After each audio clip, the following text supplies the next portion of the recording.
So, the arm currents have half the load current and a DC component. These are essential, but then some higher harmonic, predominantly second harmonic component, which comes from the power oscillation due to a single phase voltage interacting with a single phase current. So, that comes also. We will talk about it sometime later. So, let us first look into the arm current expression. So, we say that I u is half I load plus I circulating, and I L is half I load minus I circulating. Okay. So, in this so this is the circulating, and I u is half, the upper arm current is half of the load current plus the circulating current, while the lower side is half of the load current minus the circulating current, right. So, therefore, we can write it like this. So, that the sum of I u plus I L is equal to I load, right, which is given by I m sin omega t minus phi, phi being the power factor angle of the load. Now, I circulating t, as I told you, it must have the DC component and some higher harmonics. Okay, second harmonics is there, we will talk about. Now, first we would like to see how much is this DC current, okay, how much, because the major component of the circulating current is the DC, which is essential. So, now we would like to find out what is its magnitude, okay, what is the magnitude of the DC current that will flow. In order to understand, or in order to find out what is the magnitude of the DC current, we will see that we will mathematically write what I said earlier, that to maintain the capacitor voltage constant, the power flow through the cell must be 0 over a certain period of time. Okay.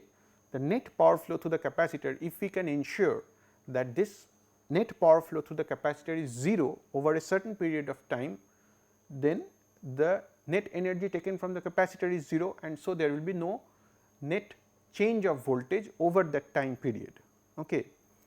Of course, there will be instantaneous fluctuations on the capacitor voltage because of, say, second harmonic component or the DC, there will be instantaneous fluctuation, but the overall voltage over this time period t will be 0.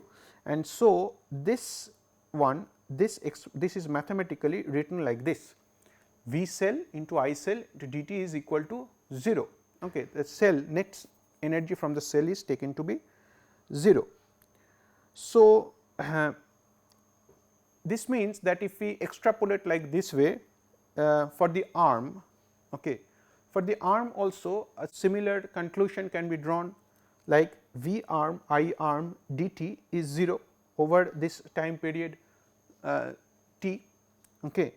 And if we can ensure this one, then the net arm energy is 0 over a certain time period, and then the arms can maintain the same voltage. Okay. Just for just to tell you one thing, I mean those who are familiar with MMC, I will just say a word here, we will explain it later, that when we go ahead with this equation saying that the V arm into I arm over a period of time should be 0, we are ensuring that the arm voltage is fixed over a period of time. Okay. However, this does not ensure that individual capacitors are balanced within an arm. Okay. So, for example, with this equation we say, if suppose the arm voltage is 100 kilovolt, and we say that okay, the arm voltage is 100 kilovolt, we have ensured that, and there are suppose 100 cells, each cell keeping a certain voltage. Now, this equation only ensures that the arm voltage is maintained at 100 volt, but individual cells, whether they are at E by n that is not ensured, okay, that is not maintained, that we cannot say that individual cells inside the arm is exactly keeping the rated voltage, that is equal to E by N. We cannot say that, because one capacitor in one cell can go up, voltage on the capacitor, and voltage on other capacitor can go down, but their sum can be made same. Okay. One is going up, one is going down, but their sum may be same. Okay. So, when we go ahead with this equation, we just ensure that the arm voltage is same. In order to ensure that individual cells have the same voltage, we will use something called as a sorting algorithm later.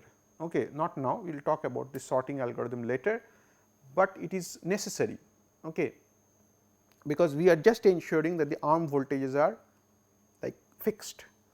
So, if we see that, okay, we have to make this equation satisfied, okay, V arm I arm dt 0 over a time period. So, let us see the upper arm. We try to find out what is this upper arm. So, we see what is the upper arm power. Okay. This is V u t into I u t, fine. Now, what is V u t? We have earlier found out that V u t is E by 2 1 minus m sin omega t. We had said this earlier in one of the equations.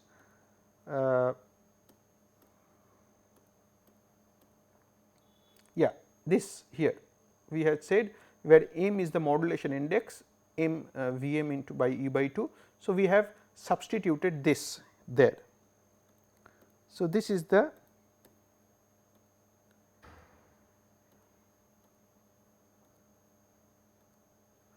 this is where, so V u t comes here, right. What is I u t?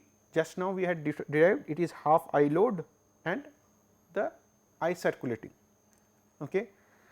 So, we have two expressions here and we multiply them term by term.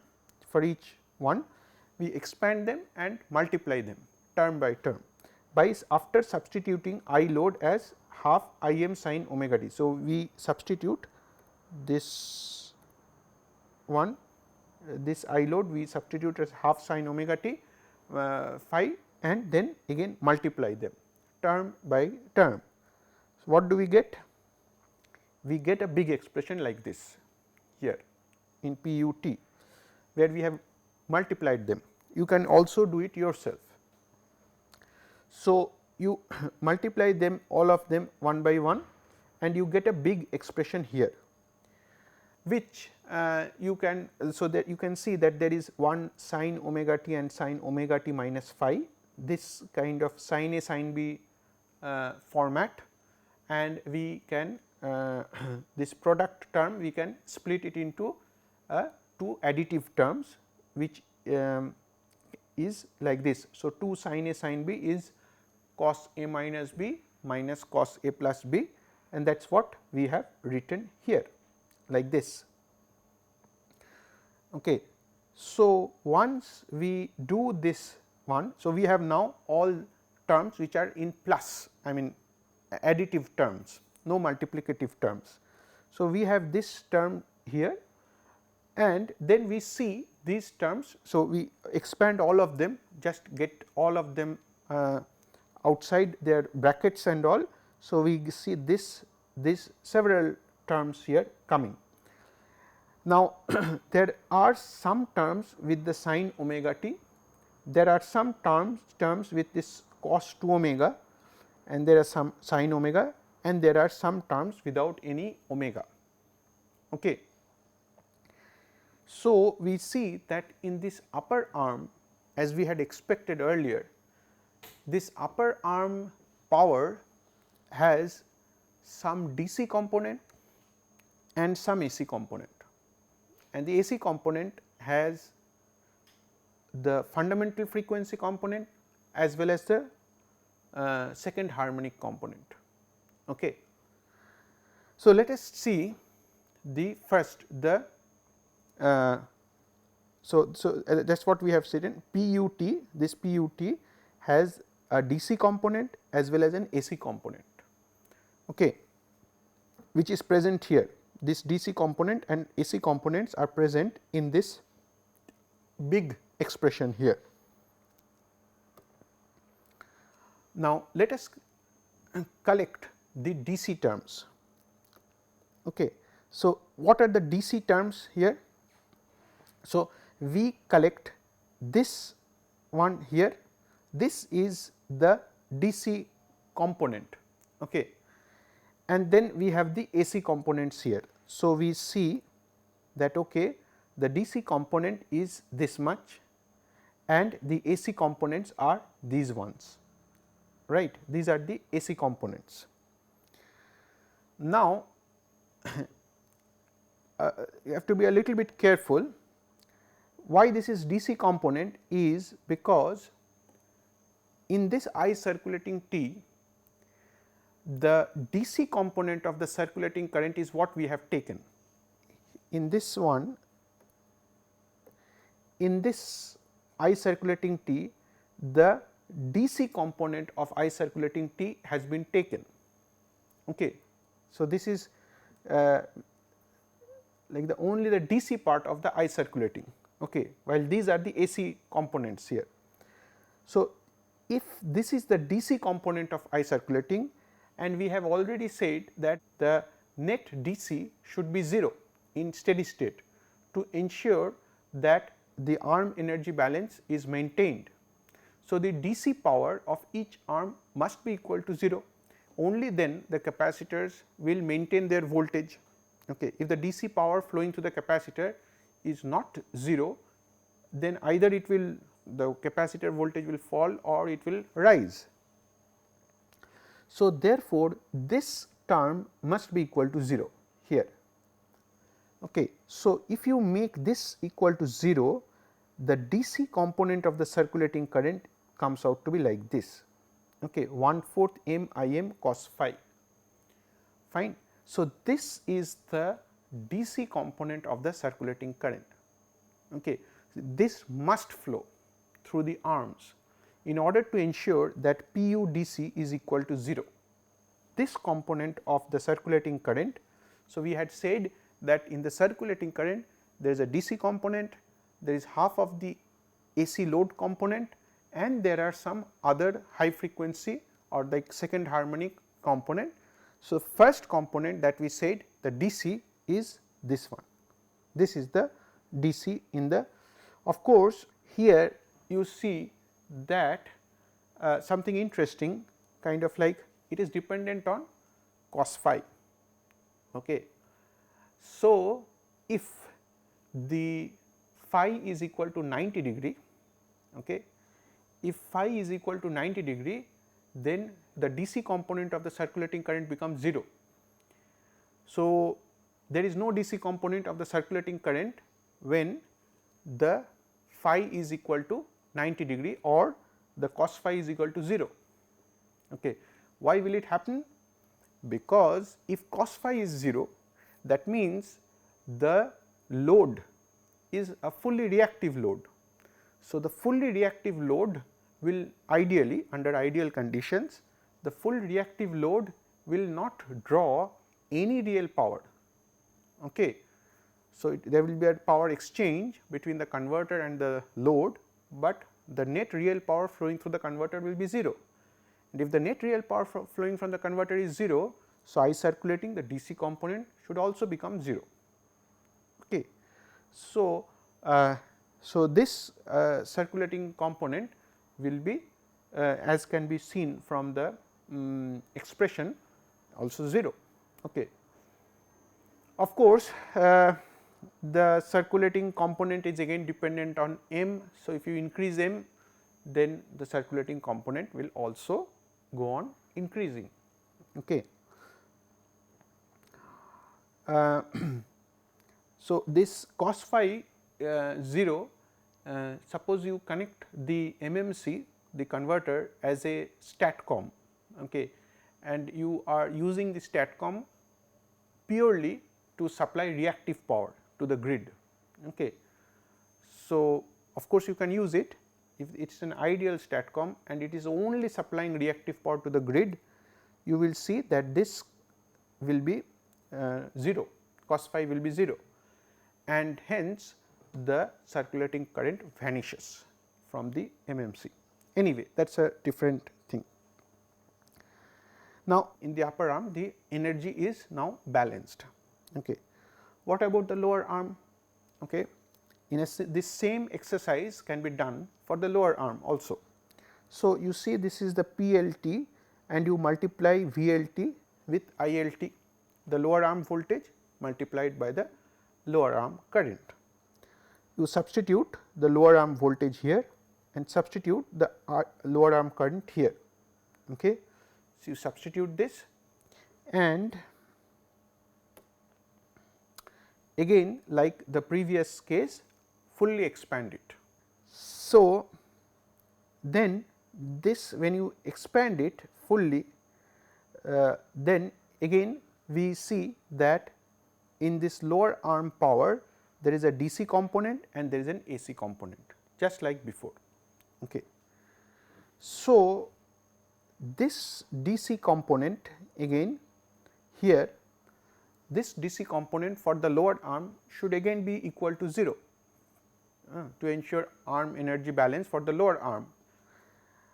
So, this PLDC should be equal to 0, and so this gives the same value of the I circulating current here for the lower arm, okay, indicating that this DC component whatever is flowing in the upper arm is also flowing in the lower arm, and that justifies the current that I have drawn here.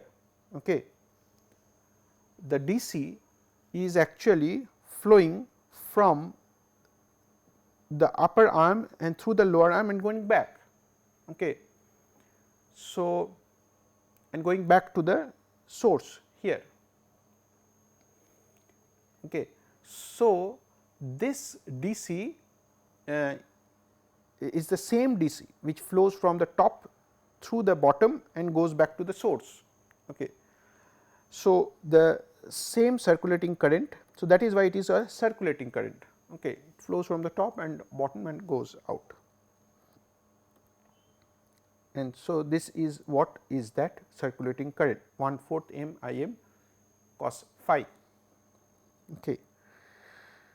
Now, this AC component of the upper arm and lower arm, this component here, this one, this will lead us to the second harmonic voltage or second harmonic voltage ripple on the capacitor, energy fluctuation.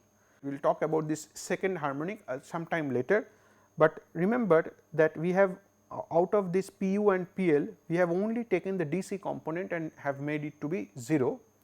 We have not analyzed fully the AC component of the power, we will analyze it okay, sometime later. I want to just highlight the sum of the DC component, this is the DC component of the circulating current. So, there is one current flowing through this A phase, one current through the B phase and one current through the C phase, right. So, the sum of these 3 DC current is the current which is drawn from the DC bus, right. So, this the current which is drawn from the DC bus, suppose this current we denote by ID. Okay.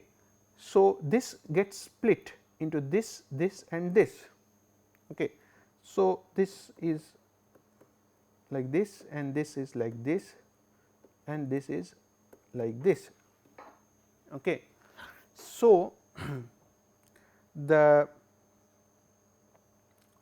this DC current the ID by 3. So, therefore, the upper arm current can also be written something like half I m sin omega t minus phi plus ID by 3 here. Okay. It can also be written something like this I u t, and similarly I L t will be half I m sin omega t minus phi minus I d by 3. Okay. Now, this ID by 3 if can also be obtained in a different fashion, okay, by seeing the power balance. Okay. So, let the current drawn from the DC source. So, let us see the power balance from the DC side and the AC side of the converter.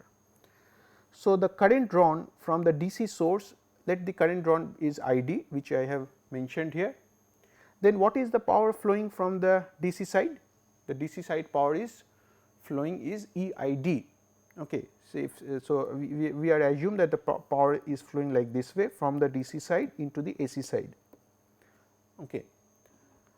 Now, if the converter is ideal, if there are no losses in the converter, then this will be equal to the AC power which is flowing out here, okay, from the converter. So, what is the AC power which is flowing out of the converter is equal to 3 times this voltage and current and cos phi, right, the 3 times V I cos phi, where V I means V, the voltage is Vm by root 2 RMS voltage, Im by root 2 is the RMS current, and cos phi is the angle between the pole voltage and the current. So, the AC power that is flowing out of the converter is this much, 3 times V I cos phi, right, and the DC power which is flowing into the arms is equal to EID, right, and these two must be equal, because if we are assuming an ideal converter and the capacitors are perfectly balanced, there is no energy loss anywhere, then these two must be equal to, they must be equal. And so, this ID is 3/4 MIM cos phi. Okay. This ID here is equal to 3/4 MIM cos phi, and so this ID by 3, this value will be equal to 1/4 MIM cos phi, seeing from the power balance, right. So, this is the DC component of the current. The same value 1/4 Im cos phi we have already obtained. You see here, this is also 1/4 Im cos phi. So, and we found out from the power balance, okay, that the DC component of the circulating current is 1/4 Im cos phi. We got it from the power balance. We are also getting it from the overall power flow of the converter from the DC side and the AC side. Okay. Both ways we find that 1/4 Im cos phi, this much of DC current is flowing through this here. Okay. So, we are very sure that what we are doing is correct. Okay. So, 1/4 Im cos phi is the current which is flowing here. So, that sum of these 3 is the 3/4 Im cos phi. So, E times ID, E times 3/4 Im cos phi, this is the power which is taken from the DC source, and this 3 Vi cos phi is the power which is flowing through the to the AC side. So, by knowing this also, we will be able to find out what is the DC current. As I told you, we have not discussed this AC component of the power, we will do it, okay, because there is something interesting that comes from there also. So far we have just talked about the DC component, okay. We will do it, but before going there of the AC component of the power, let us see a few simulation results. For this converter, we have made a very small simulation here with a number of cells as 4. Okay. Now, this is not very realistic. Generally, MMCs with 4 number of cells are not much used, and also at this power level 6 megawatt, for some drives application, some manufacturers are making drives with at this power level, but this is not the most prominent application of MMC. We have taken this as with 4 number of cells, we can always increase it to higher number of cells, but it gives you more insight into how the converter operates if when we say there are 4 number of cells, you will see this one. So, and there are certain parameters which have been chosen, and so this is the upper arm reference and this is the lower arm reference, that VU star and VL star. Okay. And you can see that both these references are between 0 and 1. So, there is a DC shift, but the AC are 180 degree opposite. Okay. So, as I told, E by 2 minus E by 2 into 1 minus m sin omega t, and another words E by 2 1 plus m sin omega t. So, this is where the phase difference can be seen in the reference, and accordingly the actual upper arm and lower arm voltages are something like this. So, since there are 4 number of cells, you can clearly see the levels here. So, this is, so there should be 5 levels, because this is made up of half bridge. So, this is the first level 0, and there is a second level 1000 volt, 2000 volt, 3000 volt and 4000 volts, right. So, each DC bus is 1000 volt. There are, so total DC bus voltage is 440 kV.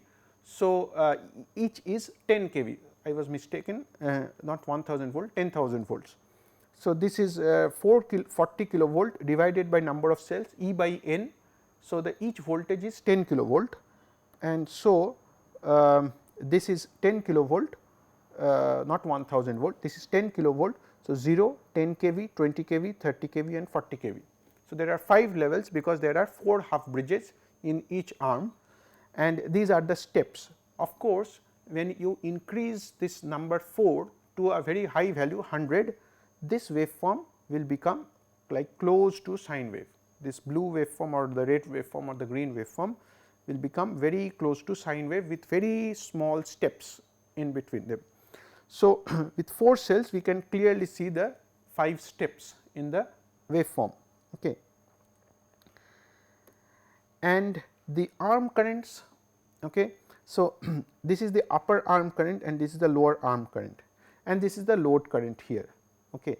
The load current is perfectly sine wave, almost like a perfect sine wave, okay, with no DC component, but the arm current here, both the upper arm and the lower arm, you see these are shifted from the 0. So, this means that there is a DC component here. Okay. This DC component, as we have discussed, is essential for the operation of the converter. So, there is a DC component here and there is a DC component here, but these 2 DC components, they do not come in the load current waveform. Okay. Load does not get the DC component. The DC component flows from the upper arm through the lower arm and goes back to the DC source.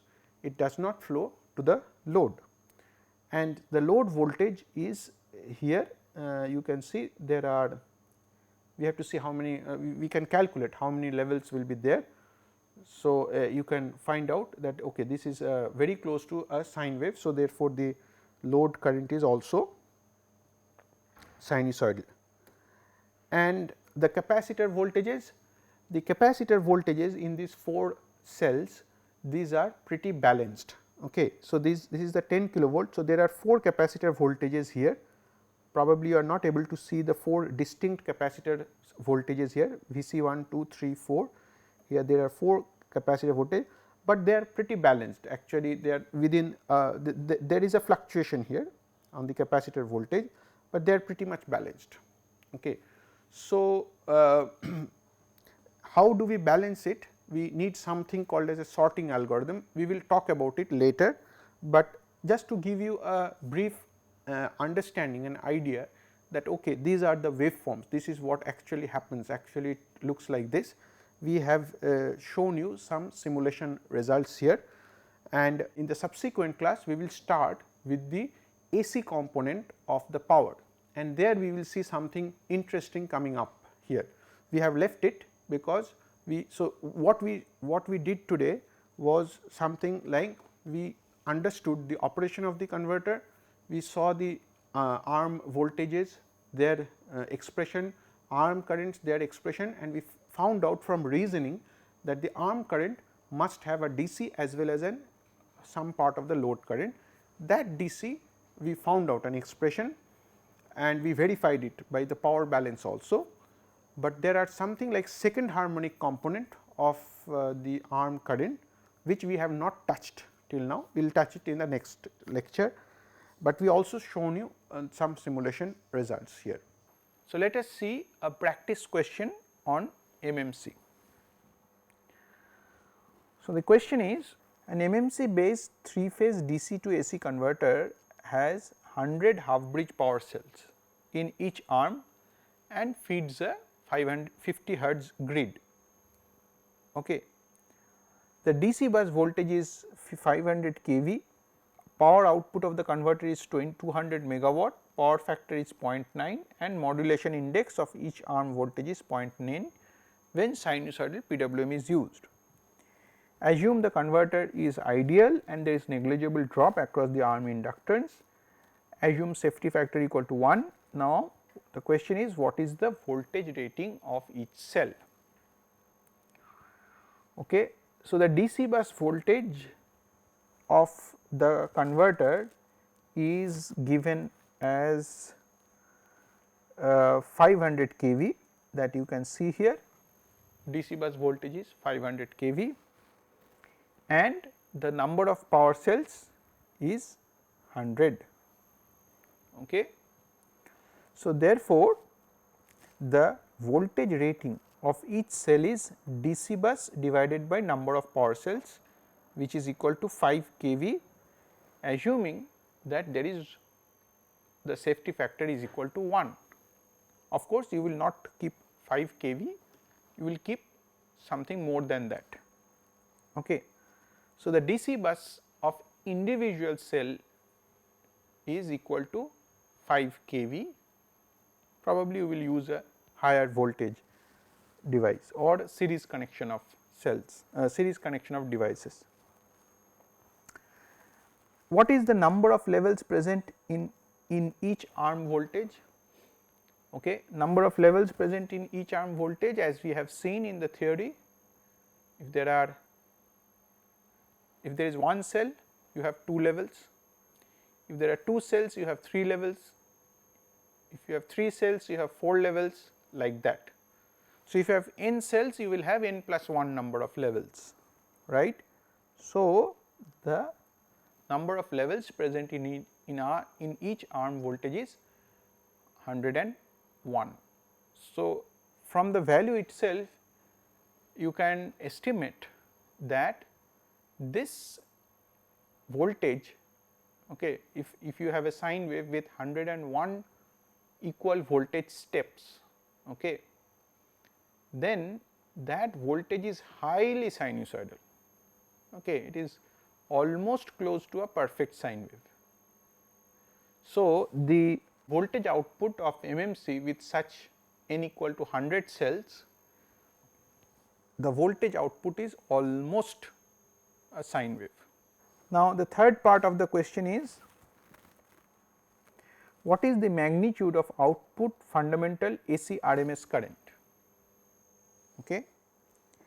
So, we have seen that the power output of the converter is 200 megawatt and the power factor is 0.9, right.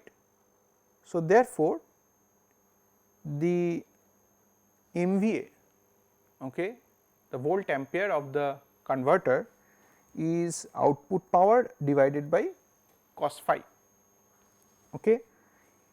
And then if you divide it by 3 times the phase voltage, okay.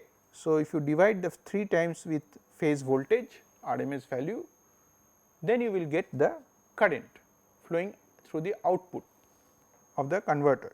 What is the RMS phase voltage? The RMS phase voltage is equal to m times E divided by m times E by 2 divided by root 2. Okay. The RMS phase voltage is m times E by 2 divided by root 2. Okay. And the modulation index has been taken as 0.9. So, therefore, now we can substitute all the values. So, 200 megawatt, 0.9 power factor and 3 into 0.9 modulation index, DC bus 500 kV and by 2 root 2, and the current comes out to be 465 ampere. Okay. So, next part of the question, the magnitude of DC current flowing in each upper arm is closest to. Okay. How much is the DC current flowing in each arm, that is ID by 3, where ID is the total DC current, DC flowing through the DC bus.